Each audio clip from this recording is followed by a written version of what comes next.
BTS 슈가의 솔로 앨범이 발매된 지 며칠 지나지 않았는데 그 돌풍이 심상치 않습니다.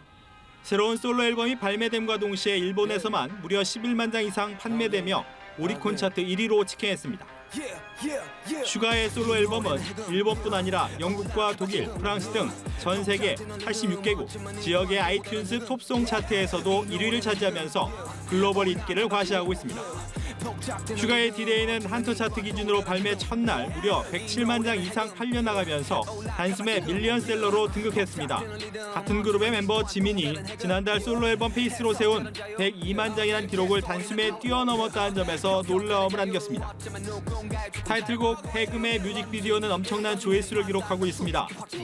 슈가가 전곡의 작사 작곡을 한 것은 물론 직접 앨범의 프로듀싱을 맡아 기획부터 콘셉트 등까지 작업 전반을 이끌었다는 점에서 음악계에서도 높은 평가가 나오고 있습니다.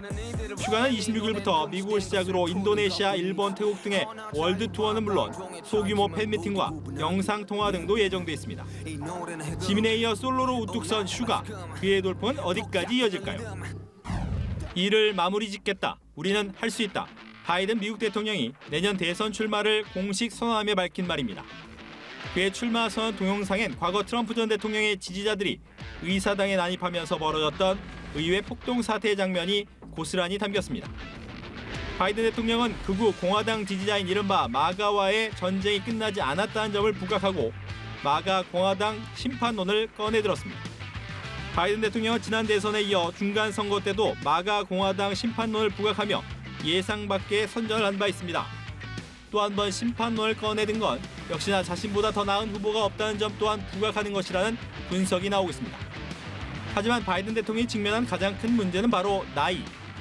바이든 대통령은 올해로 81세로 80대 현직 대통령이 재선에 도전한 것은 이번이 처음입니다. 내년 대선에선 무려 82세의 나이로 대선을 치러야 하는 상황. 고령 문제는 건강관리는 물론 젊은 유권자를 끌어들이는 데엔 매력이 떨어진다는 점에서 가장 큰 장애물이란 지적이 나오고 있습니다. 낮은 지지율도 극복해야 할 큰 과제로 꼽힙니다. 최근 조사에서 바이든 대통령의 국정수행 지지율은 39%에 그친 상황. 바이든 정부는 연일 미국 중심 경제 정책으로 막대한 투자를 끌어내고 일자리를 만들었다고 강조하고 있지만 실제 민심과는 차이가 있다는 평가가 나옵니다. 민주당 내 이렇다 할 경쟁자는 없다는 점에서 바이든 대통령이 또 한 번 민주당 대선 후보가 되는 데는 별 문제가 안 된다는 게 미국 언론의 분석입니다. 첫 80대 현직 대통령의 재선 도전, 조 바이든 대통령의 재선의 꿈은 이루어질 수 있을까요? 지금 듣고 계신 이 노래, 바로 조용필 씨가 최근 발표한 신곡 필링 오브 유입니다. 스타 작사가인 김이나 씨가 함께한 곡으로 꿈과 희망이란 메시지와 함께 귀를 사로잡는 멜로디가 특징입니다. 가왕은 이번 역시 새로운 장르에 과감히 도전장을 내밀었습니다. 미니 음반에 실린 또 다른 곡 라는 조용필 씨가 데뷔 후 처음으로 시도한 프로그레시브 하우스 장르인데요.